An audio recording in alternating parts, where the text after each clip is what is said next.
원합니다. 오늘 본문에 사망에 이르는 죄와 사망에 이르지 않는 죄에 대해서 언급하고 있는데 오늘 본문 말씀을 다시 한번 우리가 읽어보기를 원합니다. 스크린을 한번 보여주시면 감사하겠습니다. 함께 읽겠습니다. 누구든지 형제가 사망에 이르지 아니하는 죄 범하는 것을 보거든 구하라. 그리하면 사망에 이르지 아니하는 범죄자들을 위하여 그에게 생명을 주시리라. 사망에 이르는 죄가 있으니 이에 관하여 나는 구하라 하지 않노라.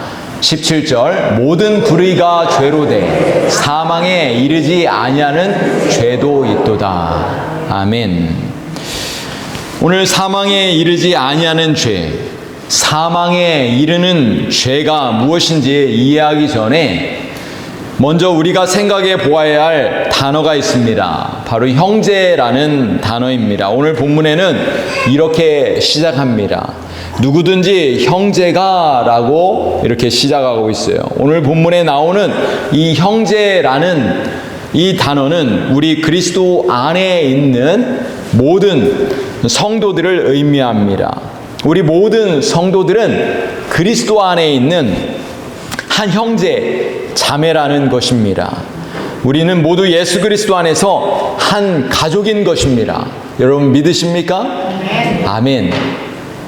우리가 가족입니다. 우리가 형제입니다.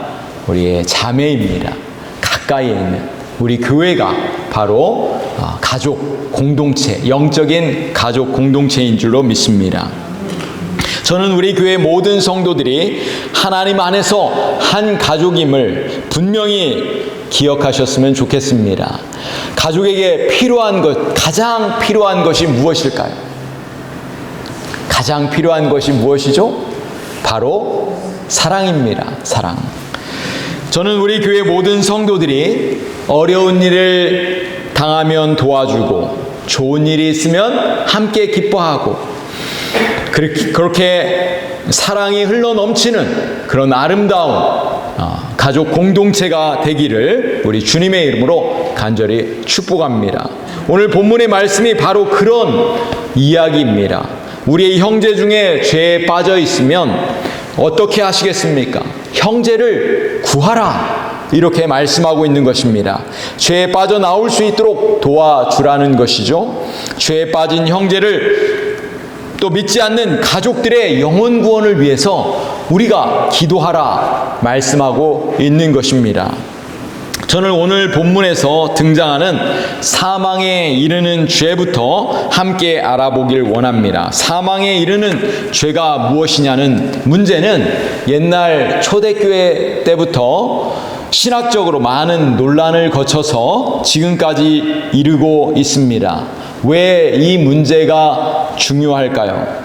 우리가 생각할 때는 하나님은 우리가 어떤 죄를 지었든지 다 용서해 주신다고 말씀해 주시고 있습니다. 그런데 오늘 본문 말씀에 보시면은 사망에 이르는 죄가 있다고 말씀하고 있습니다.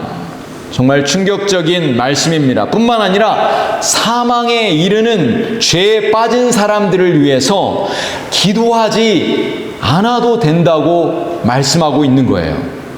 우리는 성경에서 죄사함을 얻지 못할 두 가지를 찾아볼 수 있습니다. 하나는 마태복음 12장의 31절에서 예수님이 하신 말씀인데 이 죄는 성령을 회방하는 죄라고 하신 것입니다. 마태복음 12장 31절 말씀을 우리 함께 읽어볼까요? 그러므로 내가 너희에게 이르노니 사람에 대한 모든 죄와 모독은 사하심을 얻되 성령을 모독하는 것은 사하심을 얻지 못하겠고. 사도행전 5장에 보면은 성령을 속이다가 죽인 사람들이 나오는데 여러분 기억하십니까? 누구이죠? 아나니와 삽비라 부부가 있었습니다. 그들은 자신의 땅을 팔아서 전부를 교회에 드린다고 맹세했습니다. 그러나 사도들에게 거짓말을 했습니다. 결국 성령을 속이다가 이 두 사람은 죽게 되었던 것이죠. 성령을 속일 때 하나님께서 심판하셨던 것입니다. 교회는 하나님의 교회이고 예수님의 피값으로 세워진 기관입니다. 교회를 존중히 여기고 또 교회를 신실하게 섬기는 자는 하나님을 곧 섬기는 것입니다. 교회를 무시하고 교회를 핍박하는 것은 곧 예수님을 핍박하는 것이었습니다. 성령을 속이는 자는 죄사함을 얻지 못한다고 그렇게 분명하게 말씀해 주고 있습니다. 또 한 구절을 우리가 함께 살펴보기를 원합니다. 히브리서 6장 4절에서 6절 말씀인데 이 말씀도 함께 읽어보도록 하겠습니다. 한번 빛을 받고 하늘의 은사를 맛보고 성령에 참여한 바 되고 하나님의 선한 말씀과 내세의 능력을 맛보고도 타락한 자들은 다시 새롭게 하여 회개하게 할 수 없나니 이는 그들이 하나님의 아들을 다시 십자가에 못 박아 드러내놓고 욕되게 함이라. 이 말씀이 무슨 뜻입니까? 한마디로 말해서 구원의 은혜를 경험했다가 타락한 자들은 회개할 수 없다는 것입니다. 여러분 무섭지 않습니까? 우리는 생각하기를 한 번 구원은 영원한 구원으로 우리는 그렇게 믿고 있습니다. 그리고 가르침을 받았습니다. 그러나 절대로 그렇지 않습니다. 성경은 항상 예외 케이스가 존재한다는 거예요. 한 번 구원은 영원한 구원이지만 거기에는 예외적인 케이스도 있다는 것을 우리는 이해할 필요가 있는 것입니다. 신구약 성경을 읽어다 보면 하나님으로부터 가장 큰 복을 받은 사람들이 있었습니다. 그러나 복을 잃어버리고 비극적으로 인생을 마감했던 사람들을 종종 보게 됩니다. 대표적인 케이스가 구약에서는 이 사울 왕이었고 신약에서는 예수님의 제자였던 가룟 유다를 생각해 볼 수 있습니다. 여러분 사울 왕을 한번 생각해 보십시오. 이스라엘의 첫 번째 왕이었습니다. 처음에는 얼마나 용기가 있고 겸손한 사람이었는지 모릅니다. 외모도 뛰어났어요. 부족한 것이 없는 사람이었습니다. 복을 많이 받은 사람이었습니다. 심지어는 하나님의 음성을 듣고 예언을 했던 사람이 바로 사울 왕이었습니다. 그런데 어떻게 되었습니까? 그의 결말이 어떻습니까? 하나님께 불순종하고 결국은 하나님께 버림받은 인생이 되었던 사람이었죠. 사울의 마지막은 비참하기까지 했습니다. 하나님께서 사울을 택하신 것을 후회한다고 이렇게 말씀하셨던 것이죠. 또 한번 가룟 유다를 생각해 보십시오. 신약의 가룟 유다를 우리가 생각해 보면 예수님께 선택받은 제자였습니다. 그리고 제자들 중에서 가장 똑똑한 사람이었습니다. 그런데 어떻게 됩니까? 예수님을 은 30에 배신했던 것이죠. 그리고 유다의 결말은 비참한 자살이었습니다. 하나님께 버림받은 자가 되었습니다. 예수님은 가룟 유다를 향하여 이 세상에 태어나지 말았으면 좋았을 사람이라고까지 이야기했던 것이죠. 하나님으로부터 놀라운 복을 받았지만 그 복을 잃어버린 사람, 가장 불행한 사람이 되었던 것입니다. 사랑하는 성도 여러분, 여러분들은 예수님을 믿으시죠? 구원의 은혜를 받으셨습니까? 그렇다면 여러분은 복 있는 사람이십니다. 우리 한번 옆 사람을 보시면서 이렇게 말씀해 주세요. 당신은 하나님의 복을 받은 사람입니다. 한 번 더 이야기해 주시기 바랍니다. 하나님의 은혜를 절대로 잃어버리지 마십시오. 하나님의 은혜를 절대로 잃어버리지 마십시오. 여러분, 우리가 구원의 은혜를 맛보셨나요? 그렇다면 두렵고 떨림으로 끝까지 구원을 이루어 가시길 바랍니다. 이 세상에서 가장 어리석은 사람은 구원의 은혜를 받았다가 잃어버리는 사람들 아니겠습니까? 하나님께서 베풀어 주신 놀라운 은혜를 우리가 기뻐하며 사시길 바랍니다. 주님의 은혜를 평생 기억하면서 영원한 천국을 사모하시는 우리 모든 성도님들이 되시기를 주님의 이름으로 축복합니다. 자, 두 번째, 사망에 이르지 아니하는 죄도 있다고 말씀하고 있는데 그것은 무엇일까요? 앞에서 언급한 것처럼 사망에 이르는 죄를 제외한 모든 것은 다 용서함을 받고 사망에 이르지 아니한다고 말씀하고 있는 것입니다. 여러분, 사실 이 세상에 살고 있는 모든 사람들은 절대로 완벽하지 않습니다. 때때로 죄를 짓기도 하고 실수를 범할 때가 있습니다. 중요한 것은 무엇일까요? 중요한 것은 우리가 죄인임을 인정하고 회개하는 것입니다. 나뿐만 아니라 나의 형제, 자매도 연약한 존재이고 죄를 지을 수 있다, 실수를 할 수 있다는 것을 우리는 기억해야 할 필요가 있습니다. 사도 요한은 요한일서에서 이렇게 말씀하고 있습니다. 요한일서 1장 9절에서 10절 말씀을 우리 함께 읽어보도록 하겠습니다. 만일 우리가 우리 죄를 자백하면 저는 미쁘시고 의로우사 우리 죄를 사하시며 모든 불의에서 우리를 깨끗게 하실 것이요. 10절도 읽어보겠습니다. 만일 우리가 범죄하지 아니하였다면 하나님을 거짓말하는 자로 만드는 것이니 또한 그의 말씀이 우리 속에 있지 아니하리라.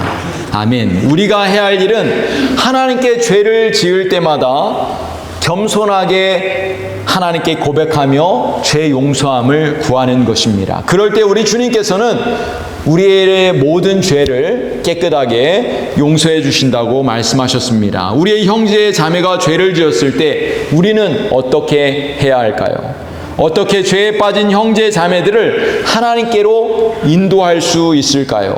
이러한 상황에 대해서 마태복음은 교회와 성도들에게 어떻게 해야 할지에 대해서 말씀해 주고 있습니다. 마태복음 18장 15절에서 17절의 말씀해 보시면 내 형제가 죄를 범하였거든 가서 너와 그 사람과만 상대하여 권고하라. 만일 들으면 내가 내 형제를 얻을 것이요 만일 듣지 않거든 한두 사람을 데리고 가서 두세 증인의 입으로 말마다 증창케 하라. 17절 만일 그들의 말도 듣지 않거든 교회의 말하고 교회의 말도 듣지 않거든 이방인과 세례와 같이 여기라. 이렇게 말씀해 주고 있습니다. 우리의 형제 자매가 죄를 범했을 때 우리는 우리의 말로 권면할 수가 있습니다. 죄에서 돌이키라고 이야기하는 것이죠. 처음에는 한 사람이 이야기하고 두 사람이 이야기하고 또 그리고 회개하지 않을 경우에는 교회가 함께 이야기하는 것입니다. 교회가 권면해도 회개하지 않을 때는 어떻게 해야 되는 거예요? 이방인 취급하라. 이렇게 우리 주님께서 말씀하셨습니다. 이것이 바로 예수님의 가르침입니다. 죄로 인하여 하나님을 떠난 형제 자매를 위해서 우리가 해야 할 일은 마태복음 18장 19절에서 20절 말씀에 이렇게 기록하고 있습니다. 이 말씀을 우리가 함께 읽어보겠습니다. 진실로 다시 너희에게 이르노니 너희 중에 두 사람이 땅에서 합심하여 무엇인지 구하면 하늘에 계신 내 아버지께서 저희를 위하여 이루게 하시리라. 두세 사람이 내 이름으로 모인 곳에는 나도 그들 중에 있느니라. 아멘. 오늘 말씀에 이 말씀이 의미하는 것이 무엇일까요? 교회의 이름으로 함께 잃어버린 영혼들을 위해서 중보 기도하라는 말씀입니다. 하나님의 도우심을 구하라는 것입니다. 함께 합심해서 영혼 구원을 위해서 기도할 때 하나님께서 우리의 기도 가운데 역사하신다는 것입니다. 사랑하는 성도 여러분, 저희 교회가 해야 할 가장 우선적으로 해야 할 일은 무엇일까요? 우리는 모일 때마다 함께 기도하는 것입니다. 특별히 잃어버린 영혼들이 주님 앞으로 돌아올 수 있도록 기도하는 것입니다. 하나님을 떠난 형제 자매들의 이름을 불러가면서 여러분 우리는 기도해야 될 줄로 믿습니다. 하나님께서 반드시 우리의 기도를 들으시고 응답하실 것입니다. 오늘 저는 여러분들을 기도의 자리로 초대하길 원합니다. 여러분의 가족들 중에서, 자녀들 중에서, 또 친구들 중에서, 또 이웃 중에서, 또는 우리 교회의 형제 자매들 중에서 주님을 떠난 사람이 있습니까? 누가 회개하고 주님 앞으로 돌아오길 원하시나요? 오늘 저는 우리 모든 성도들이 마음을 모아서 우리의 가족들, 우리의 자녀들, 믿지 않는 영혼들을 위해서 기도해야 할 필요가 있고 또 그렇게 함께 기도할 수 있기를 간절히 소원합니다. 오늘 우리가 이 말씀을 우리가 분명하게 기억하고 또 우리 모든 믿지 않는 사람들이 주님 앞으로 돌아올 수 있도록 같이 우리가 함께 기도할 수 있기를 간절히 소원합니다. 이 시간에 우리가 함께 기도하길 원합니다. 이 시간에 여러분 가족 중에서 또 여러분의 자녀들 중에서 또는 부모 형제들 중에서 믿지 않는 가족들이 있습니까? 이 시간 같이 한번 또 여러분의 마음 가운데 생각나시는 분들을 위하여 우리의 이웃들을 위해서 함께 기도할 수 있기를 소망합니다. 우리 같이 합시다.